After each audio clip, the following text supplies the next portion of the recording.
Now, as the winter anime season has come and gone, we look to the spring season, and it comes with a lot of bangers. From the much-anticipated Kaiju number 8 to returning favorites like Demon Slayer, Boku no Hero Academia, Konosuba, Reincarnated as a Slime, and many more. I would say this season is pretty loaded. So, I'll be starting a new segment called Episode 1's Review and Rating.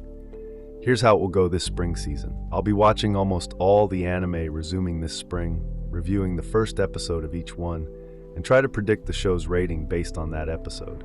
And boy, there are almost 50 anime. That's quite a lot, so I hope I'm able to keep this up. Now, there's a lot of reincarnation anime this spring season, one of them being Re-Monsters, based on the light novel of the same name, is a fantasy isekai about a psychic who died and reincarnated into a fantasy world as a goblin. Now, I don't think Goblin Slayer will like that.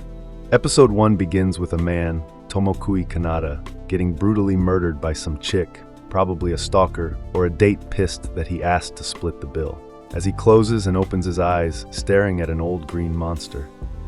And now he's a baby.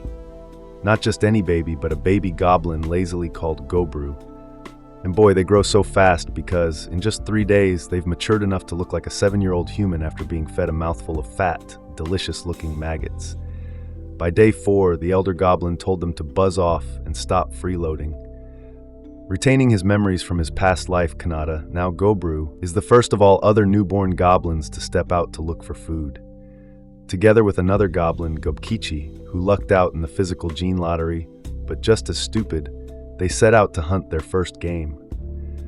But something happens. When Gobru eats his catch, he sees notifications informing him he's gotten a new escape skill from the horned bunny they ate. After another hunt, Gobru quickly learned he not only retained his memories, but also his psychic ability of absorbing anything he ate from his previous world. Apparently, ESPs were a thing over there. In this new world, he can gain the skill of anything he eats, a very handy skill indeed.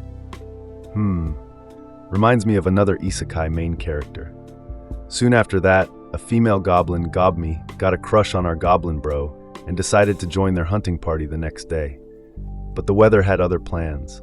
Due to rain, Gobru couldn't go hunting and decided to find items in the inner part of the cave. There he saw something so horrendous, he decides to ignore it. The Goblins reproduce using human females. Heh! Goblin Slayer was right all along. I wonder if the anime will touch on this later. Seeing as he's evolving faster than others, the Elder Goblin lets Gobru know he has the potential to become a hobgoblin faster than normal. It turns out this world has a leveling system, and with a tap on the head, you could someone's level.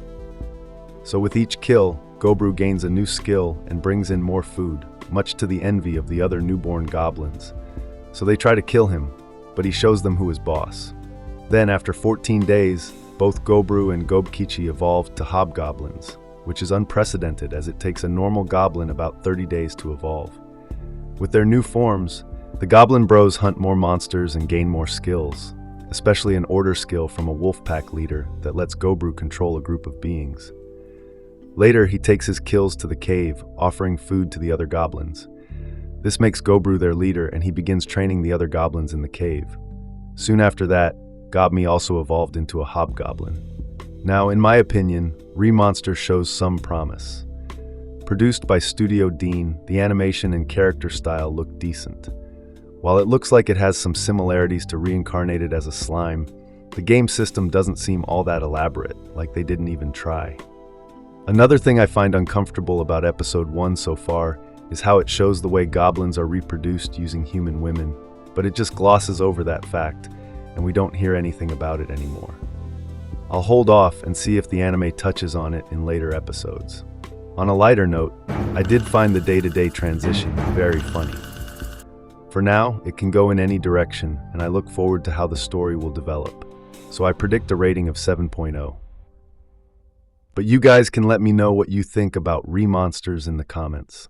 Also, if you enjoyed this video, leave a like and subscribe because I will be doing more videos like this one.